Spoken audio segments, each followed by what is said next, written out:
Good morning. Welcome to Cues with Dogs. Today we're going to be talking about triggers. I notice in the dog community that we have lots of dogs that have triggers, and we desperately try to address those triggers based on the behavior. And I believe people are really doing their best. I have kind of taken a different route in regards to triggers. I'm not saying that it's right. I'm not saying that it's wrong. There are associations that I made in my life as a result of narcissistic abuse or emotional abuse. And I just want to share them with you. And like I said, spaghetti on the wall. If it sticks, use it. If it doesn't, that's okay. This is just my personal experiences. So with emotional abuse, I think it's important to understand that emotional abuse is anything that weakens or destabilizes an emotion that you may have. And not just in regards to other people doing it to you, but you doing it to yourself, stuffing an emotion that you really genuinely feel and need to express. It's very damaging psychologically. And it is, for me, a form of self-hatred. If there is an emotion that you're not comfortable having, then let me rephrase that. If there's emotion that I'm not comfortable having, then I would say that I hate that emotion. If that emotion belongs to me, then that is a form of self-hatred that I need to address within myself internally. How does this happen? Well, we live in a world where we experience everything externally. We see outside of ourselves, we hear outside of ourselves, we touch outside of ourselves. So those senses are important to your emotional feelings, like being able to understand, this is what I feel, this is what I see, this is what I smell. Anyways, so a trigger ultimately is an expression of self-hatred. There's an aspect within the individual that they don't like, that they're trying to push down and create distance from because it's uncomfortable. A trigger is basically, for me, a memory in the back of my brain that reminds me of my own weakness or a weakening and a destabilization of an emotion. It's the acknowledgement of not really having a choice. And when you don't have a choice, you end up feeling incredibly out of control. And then you go into your defense mechanisms. Well, here's the clincher that I noticed with myself. I have asked myself for many years, why on earth are narcissists drawn to me? And they are. They're attracted to me. There's something within my personality that makes them want to come into me. And I think I figured it out.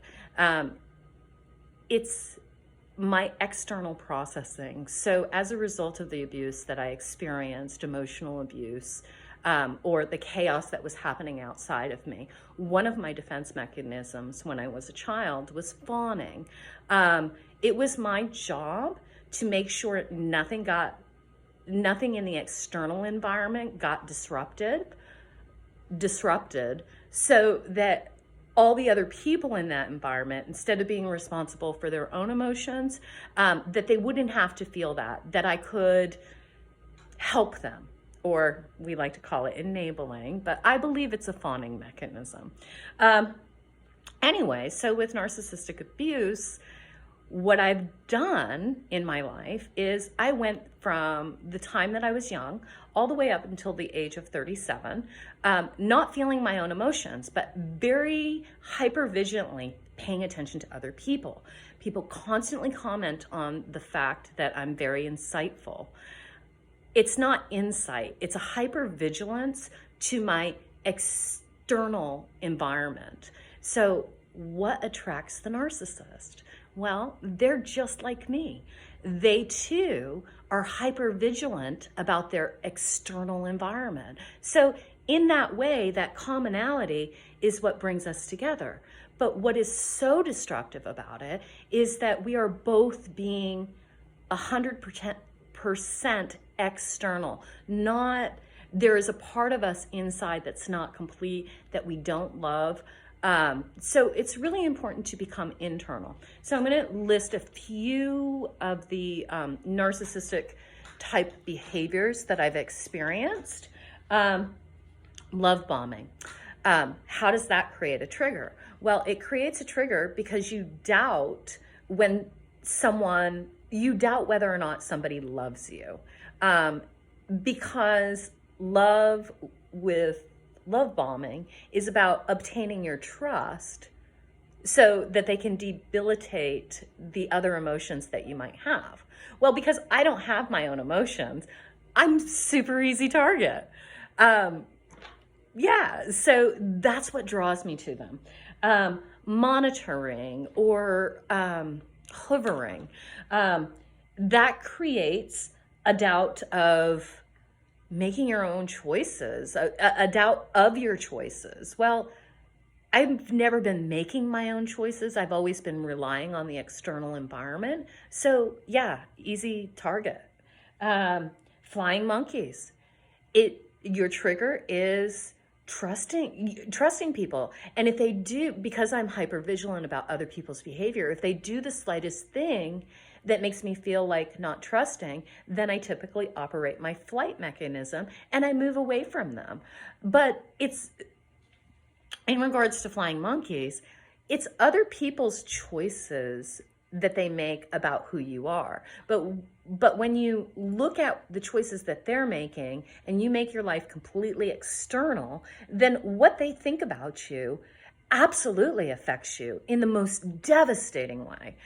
So hopefully with those few examples, you can understand why I've come to the place of really genuinely breaking it down within myself about strengthening my internal coping mechanisms as opposed to relying on anything that is in my external world. And it's not to say that I can't trust people. What it does say is that I'm very hyper vigilant about specific behaviors that make me feel like I can't trust myself. So that's where all the self-doubt comes from within our victims. I really genuinely believe it's super important to understand that emotional abuse is a result of that hypervigilance to our external stimuli. It is a self-hatred of being able to internally cope because we feel like we don't have a choice. And with narcissists, not having a choice is all about having control. Allowing them that control is enabling their ability to continue operating in the external fashion, as opposed to internally taking responsibility for themselves in regards to, instead of them being loved, they maybe need to work on being loving, if that makes sense. So let's go to dogs. One dog that I know is triggered by other dogs.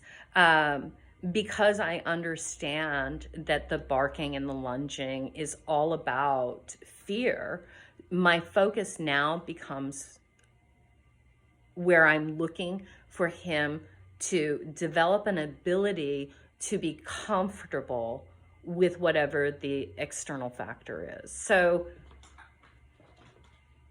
once I figured out that I was doing that with dogs, now all of a sudden I realized that dogs can help me with my triggers as well. Yeah, so it was kind of like a really interesting association that I put together. Hold on one second. I want to grab something else because I wrote something down and I want to share it with you.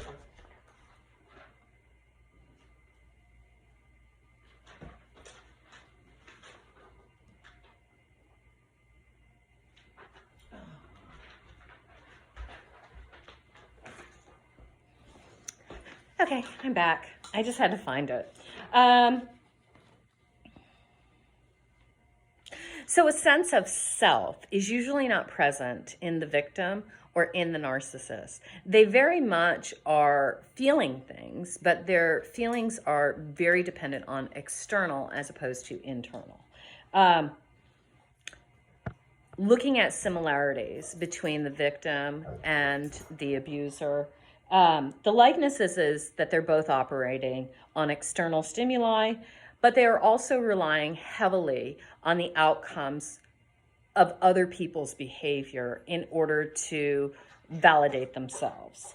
The difference is that they do it oppositely. So for me, the victim hates protecting themselves, but they love being kind and caring, and they derive their value from caring about other people. But they take it too far and they become responsible for what the other person does. And that deteriorates their sense of self. So it's kind of one quality that bites you in the butt because you don't have the other quality. Not only, and I can say from experience, does it do that, but it also, what you're doing, just like in a dog, is you're stacking the ignoring of an emotion over and over and over again. And what happens is you end up having an emotional bomb. You will react. And when you react, you very much provide the exact stimulus that the narcissist needs, which is not helping them. It's harming them. It's validating that they do have power. So for the narcissist hates compassion. They hate the idea of caring for someone else. Because that's exactly, that type of vulnerability is exactly what has wounded them within their experiences. So they have learned to hate their compassion.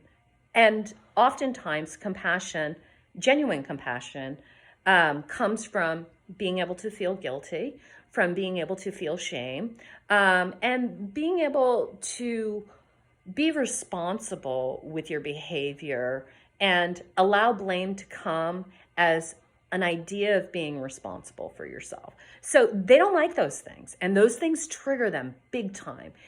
And that should be an indication of very much how much pain they're in. And my perspective has to change in that regard, because I don't want to hate people. I genuinely don't want to harm them, and I want to help them. The same thing with dogs. And I really genuinely in my heart believe that everybody is doing the very best that they can with the coping mechanisms, the tools and the skills that they have in their toolbox. But this is what I've just shared with you was exactly what I needed in order to change my perspective from external stimuli to internal stimuli, meaning how do I take my trigger and turn it into a cue that is not only healthy for me, but is healthy for other people as well. And I think that's super important. And this has just been my journey. And I'm just sharing it with you. So if you like it, use it. If you don't, that's okay. I hope that you find your own coping mechanisms and your own skills. But I will say this, it takes a ton of courage to dive into yourself and find the areas within yourself that you genuinely don't like and that you're trying to hide and trying to stuff from people. Mine has been protecting myself. Mine has been becoming angry and feeling a type of rage. And I don't think that anger is a bad thing. I think it can very much be a good thing and a useful thing. What I think is important is that we don't stuff it, but we find ways of releasing it that doesn't harm other people, and that we don't project it onto other people. So anyways, that's it for Cues with Dogs for today. Thank you for joining me, and I will chat with you soon. Bye.